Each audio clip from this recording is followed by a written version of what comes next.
Ma'am की सोच रही हैं दोबारा सियासत ज्वाइन करने की? मैम जो कल लाहौर के अंदर वाक़या पेश आया उसके बारे में थोड़ा सा बता दें। आप इंसानी हकूक़ के लिए हमेशा आवाज़ उठाते रहे थोड़ा सा मैम उसके बारे से जो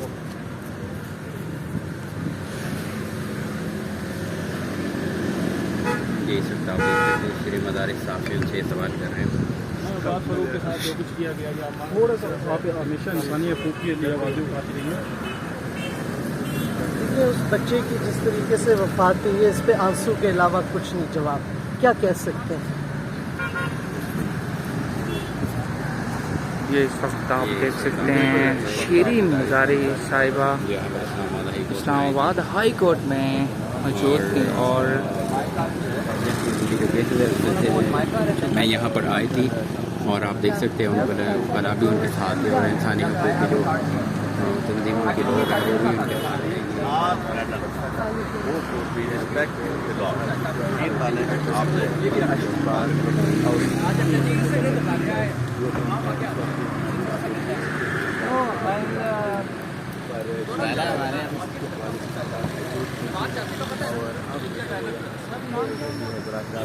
इस्लामाबाद हाई कोर्ट के